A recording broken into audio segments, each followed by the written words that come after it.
Selamat datang kembali. Kali ini kita mau coba gali lebih dalam nih beberapa strategi awal negosiasi dari buku Secrets of Power Negotiating Roger Dawson. Pernah kepikiran nggak sih, kok ada ya orang yang kayaknya selalu dapat deal bagus gitu? Iya, betul banget. Sumber yang Anda bawa ini menyoroti fondasi negosiasi yang kuat itu dibangunnya gimana? Seringkali dari interaksi pertama loh. Oh iya, Iya, ini bukan cuma soal menang kalah, tapi lebih ke gimana kita mengarahkan alur negosiasi dari awal, biar hasilnya optimal dan seringkali ya mengejutkan. Mari kita lihat deh beberapa kuncinya. oke siap. Kita mulai dari bab 1 ya. Prinsipnya ini lumayan ambisius, minta lebih dari yang kita harapkan. Kedengarannya agak gimana gitu ya.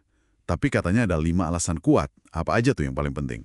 Nah, yang pertama nih, dan ini sering bikin kaget. Anda mungkin aja beneran dapat loh. Oh, masa? Ya, peluangnya selalu ada. Terus yang kedua, ini penting banget, ini ngasih Anda semacam ruang gerak gitu.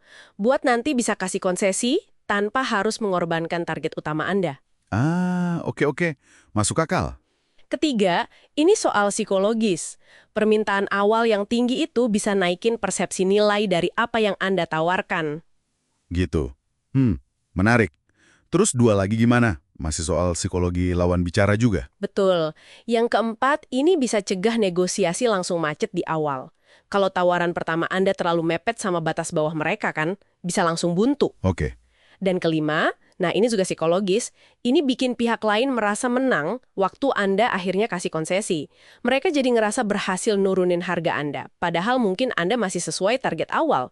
Jadi mereka lebih puas gitu. Wah, jadi ini bukan cuma soal angka ya, tapi lebih ke mainin ekspektasi sama dinamika psikologis dari awal banget ya? Persis. Ini kayak pembukaan catur lah, langkah strategis buat ngatur permainan negosiasinya. Oke, keren. Lanjut bab 2 deh. Ini prinsipnya agak aneh nih. Jangan pernah terima tawaran pertama.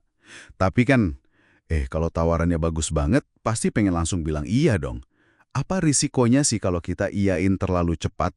Nah, sumber ini jelasin ada dua reaksi psikologis yang hampir otomatis muncul di pihak lain.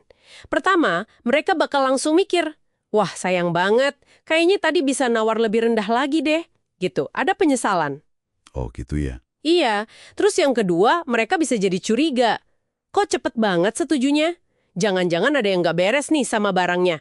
Ini bisa ngerusak trust atau ya minimal bikin ragu. Wah, iya juga ya.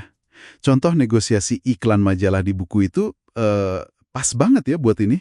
Si penulis dapat harga murah dari $2.000 jadi $500, tapi gara-gara langsung diterima. Malah dia yang nggak puas. Dia mikir, wah jangan-jangan bisa lebih murah lagi nih. Nah, itu dia. Jadi nahan diri. Meskipun tawarannya menggiurkan, itu kuncinya ya. Tepat sekali, menolak tawaran pertama, ya meskipun kadang susah, itu seringkali bikin pihak lain lebih menghargai hasil akhirnya. Karena mereka ngerasa berjuang buat dapetin itu. Dan ya jelas, ini buka kesempatan buat Anda mungkin dapat deal yang lebih bagus lagi dari tawaran awal itu. Sabar sedikit lah. Oke, oke. Nah, bab 5 ini ada teknik lagi nih. Unik juga. Jadi, penjual atau pembeli yang enggan, pura-pura nggak terlalu minat gitu, padahal aslinya pengen banget. Ini kayaknya mainin psikologi tingkat lanjut nih. Gimana cara kerjanya? Yang menarik dari teknik ini tujuannya, Mas, yaitu memperluas rentang negosiasi sebelum negosiasi formalnya mulai. Maksudnya gimana tuh? Jadi dengan nunjukin keengganan, misalnya bilang, aduh sebenarnya saya belum tentu mau jual sih, tapi ya kalau tawarannya menarik banget, mungkin bolehlah dipikirin. Nah Anda itu kayak mancing pihak lain buat ngasih tawaran awal yang lebih bagus, biar bisa ngerayu Anda gitu. Wah, kayak contohnya Donald Trump itu ya. Pura-pura berat jual Saint Moritz padahal lagi butuh uang. Strategi berani juga ya. Tapi, nggak bahaya tuh kalau pihak lain malah mikir kita nggak serius atau main-main aja? Nah, itu resikonya. Makanya kuncinya di kredibilitas pas nunjukin keengganan itu. Harus kelihatan alami, nggak dibuat-buat.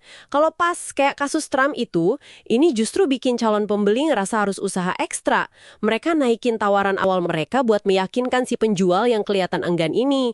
Jadi titik awal negosiasinya geser, nguntungin Anda. Oke, oke. Jadi kalau kita simpulkan nih ya, minta lebih, terus nolak tawaran pertama, sama pura-pura enggan ini, Bukan sekedar trik ya, tapi lebih ke langkah strategis yang basisnya psikologi negosiasi. Tepat sekali. Kalau ditarik benang merahnya, ketiga strategi awal ini tujuannya mirip. Mengendalikan persepsi nilai, menetapkan jangkar negosiasi yang enak buat kita, tapi tetap ngasih ruang buat pihak lain ngerasa puas juga sama hasilnya. Ini semua soal persiapan dan sadar sama dinamika sebelum mulai rundingan. Nah, sebagai penutup nih, coba deh Anda renungkan. Pas nanti negosiasi lagi, sekecil apapun itu, mungkin pas beli barang atau diskusi sama rekan kerja, gimana caranya satu aja dari prinsip ini bisa diterapin? Atau sebaliknya, coba perhatiin, jangan-jangan orang lain lagi pakai taktik ini ke Anda. Sadar akan hal ini aja udah langkah awal yang bagus banget buat jadi negosiator yang lebih efektif.